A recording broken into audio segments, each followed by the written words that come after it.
मित्रों, आज हाल ही में जो कर्नाटक और महाराष्ट्र राज्य के बीच में सीमा को लेकर विवाद उत्पन्न हुआ था, इस विवाद की समाप्ति और इसके संविधान सम्मत मार्ग के लिए मैंने महाराष्ट्र के मुख्यमंत्री, उप मुख्यमंत्री और कर्नाटक के मुख्यमंत्री, गृहमंत्री और वरिष्ठ साथियों को आज यहाँ पर बुलाया था।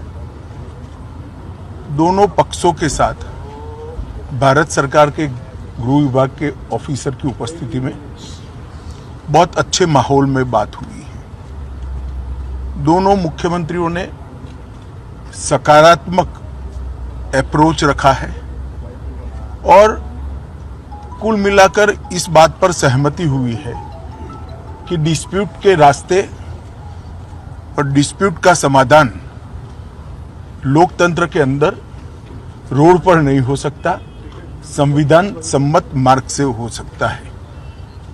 तो अतः कुछ फैसले हुए हैं जो मैं आपको बताना चाहता हूं।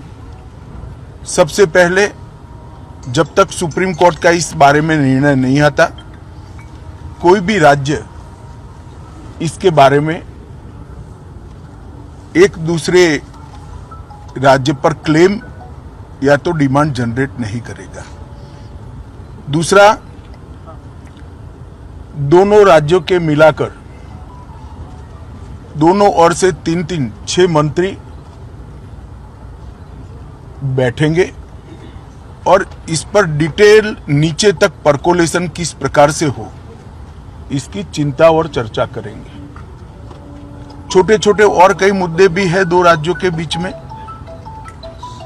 जो पड़ोसी राज्यों में आमतौर पर देखे जाते हैं। ऐसे मुद्दों का निवारण भी ये 3 मंत्री दो ओर से जो है वो ही करेंगे।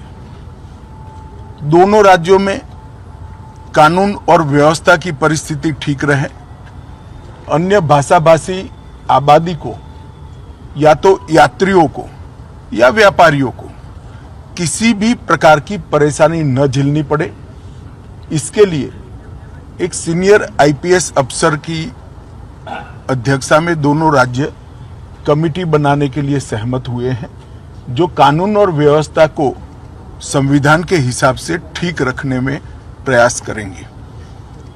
जब मामलों की चर्चा भी हुई तो ये भी ध्यान में आया है कि पूरे मामले में फेक ट्विटर ने भी बहुत बड़ा रोल निभाया है। कुछ फेक ट्विटर्स सर्वोच्च नेताओं के नाम से जनरेट किए गए और इसको फैला दिए गए हैं। और ये मामला बहुत गंभीर इसलिए है कि इस प्रकार के ट्विटर से दोनों ओर की जनता की भावनाएं उद्वेलित होती हैं और घटनाएं जन्म लेती हैं।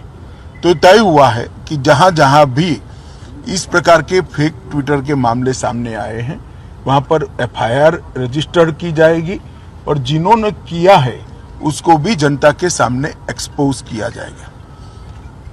तो एक बहुत अच्छा, एक प्रकार से सर्वसम्मत निर्णय आज की बैठक में हुआ है। इसके बाद मैं दोनों राज्यों के विपक्षी पार्टियों के मित्रों को भी इस देश के गृह मंत्री नाते अपील करना चाहता हूं,